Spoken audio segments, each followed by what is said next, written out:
আপনারা তো লোকাল লোক, গত 2-3 বছর বাঁধ সারাই করেছে, বাঁধ কখনো করেছে?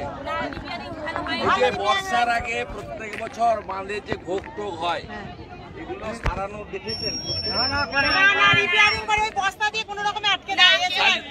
এবারে ভাব হয়।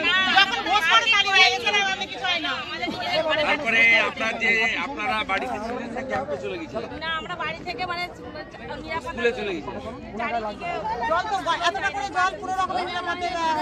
আপনারা এখন অব্দি এই যে 5 দিন হয়ে গেছে তো, আপনারা এখন অব্দি কি কি সরকারি ত্রাণ পেয়েছেন? আমরা এখন কিছু পাইনি, আমাদেরকে বাঁধের গায়ে পাস করে আছি, আমাদের সেখানে জলে শুকনো খাওয়ার আমি সরকারি বলছি, বিমান ঘোষ এমএলএ বা বিজেপি বা আমরাও অনেক ত্রাণ পাঠিয়েছি, আমি সে কথা বলছি না, বা বিভিন্ন এনজিওরাও করছে। আমি বলছি আপনারা, আমরা তো সরকার তো কোনো পার্টির না, সবার তা সরকার কি কি করেছে আমি জানতে চাইছি। শুকনো খাবার দিয়েছে, তারপরে দিয়েছে গরু খাদ্য দিয়েছে, বেবি ফুড দিয়েছে, ব্লিচিং ফিনাইল দিয়েছে, পানীয় জলের পাউচ, সব নলকূপ ডুবে গেছে, পুকুর সব ডুবে গেছে, আপনাদের কিচ্ছু দেয়নি। রান্না করা খাবার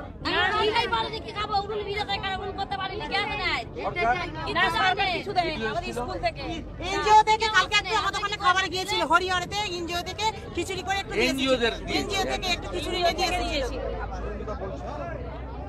আমরা খুবই কষ্ট আছে, বাচ্চা ছেলে। পুলিশের পক্ষ থেকে কিছু যায়নি, বিডিও অফিস থেকে যায়নি, থানা থেকে কিছু যায়নি। তার মানে পশ্চিমবঙ্গে সরকার নাই, তাই তো? আমি আজকে পরশুরা আমি এলাম, আমি এর আগে বিমান ভাইয়ের কাছেও আমি পর্যাপ্ত মানে আমার যতটা সম্ভব তারপরে পাঠিয়েছি। বিমান নিজেও তার শুভানুধ্যায় নিজে ব্যক্তিগতভাবেও খাওয়ার দাওয়ার অনেক আপনাদের দিয়েছে। আমি মঞ্চে উঠে রাজনৈতিক বক্তৃতা করার জন্য আসিনি, আপনাদের কাছে আমরা প্রচুর রিলিফ আজকে নিয়ে এসেছি। তাতে খাওয়ারের প্যাকেট আছে, চাল ডাল তেলের প্যাকেট আছে, তারপলিন আছে। এরপরে আমি আবার আসব, আমি পূজার আগে আবার আসব, আমি আবার আগামী সপ্তাহে আবার খানাকুল পরশুরাতে আমি আসব। কারণ আমি ছবি তোলার লোক নই, ওইরকম কিছুটা শুকনো জায়গা থেকে জলে নেমে ছবি তুলে খিচ মেরি ফটো সে কারবার আমরা করি না। আর সবচেয়ে মানুষকে প্রার্থনা করুন যে প্রত্যেক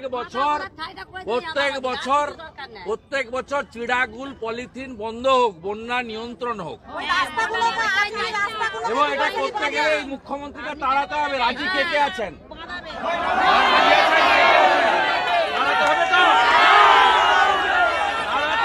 সরকার আনুন, কথা দিচ্ছি 26 সাল থেকে বন্যা বন্ধ করবো, নইলে দ্বিতীয়বার মুখ দেখাবো না, কথা দিয়ে। আমাদের রাজ্যের বিরোধী দলনেতা মাননীয় শুভেন্দুদা বন্যায় দুর্গত মানুষদের হাতে তিরপল, শুকনো খাবার যে আমরা রেডি করেছি, মাননীয় শুভেন্দুদা রেডি করেছেন, সেইগুলো হাতে তুলে দিচ্ছেন।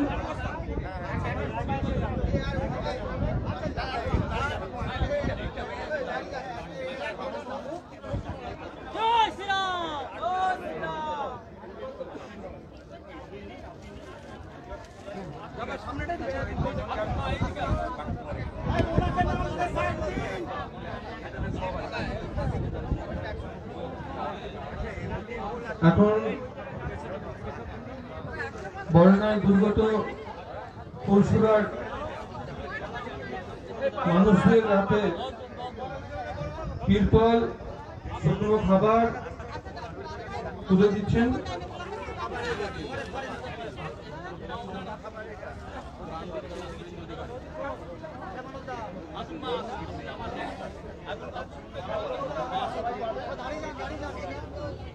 বন্যায় দুর্গত মানুষদের হাতে এখন তিরপল তুলে দিচ্ছেন।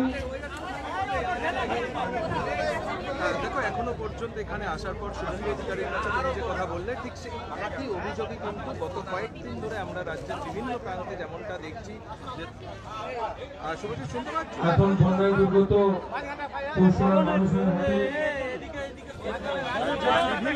তিরপল, শুকনো খাবার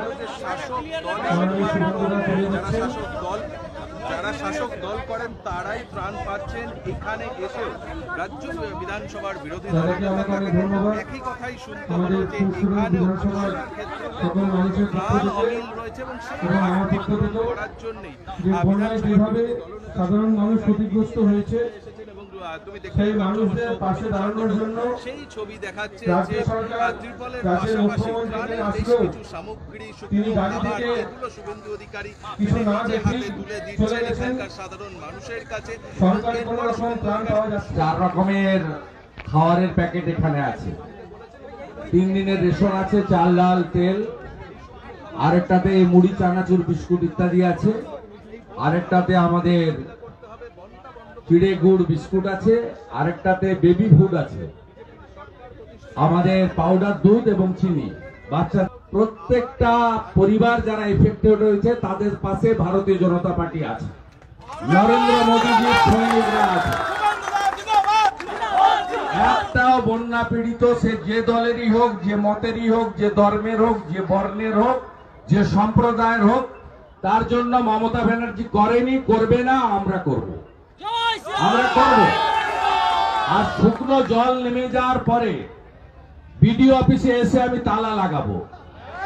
মালগুলো টাকাগুলো গেছে কোথায় জানতে চাই আমি, টাকাগুলো গেছে কোথায়, এই চোরেরা কিভাবে টাকা খেয়েছে,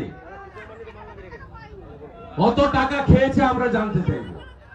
ঠিক আছে, বাকিটা আপনারা করুন। এখানে অনেক সংখ্যা কম আছে, মাল অনেক বেশি আছে, প্রত্যেকে নিয়ে যাবেন। যারা পরে আসবেন তারাও পাবেন, যা মাল এক্সেস হবে গ্রামের ভিতরে পৌঁছে দেওয়ার দায়িত্ব আপনাদের। তাই তো? একটা অভিযোগ আসবে না, একটা অভিযোগ আসবে না। আর আমাদের কোনো নেতৃত্ব কোনো মাল নেবেন না, সাধারণ মানুষকে আগে পৌঁছে দেবেন। ঠিক আছে স্যার, রাজ্যের মুখ্যমন্ত্রী বলে গেলেন ম্যাগনেট বন্যা করা হয়েছে, কি মমতা মেট বন্যা, মমতা মেট বন্যা। একটা মুখ্যমন্ত্রীর যখন বাঁধ জোড়ার কাজ করার কথা, একটা মুখ্যমন্ত্রী যখন এনডিআরএফ, আর্মি এবং বিপর্যয় মোকাবিলা বাহিনীকে পাঠিয়ে ডিঙ্গি বোট করে তোলার কথা, তিনি তখন 59 থেকে 52 গাড়ির কনভয় নিয়ে তু খিচ মেরি ফটো বন্যা দুর্গতের পাশে এসে দাঁড়ালেন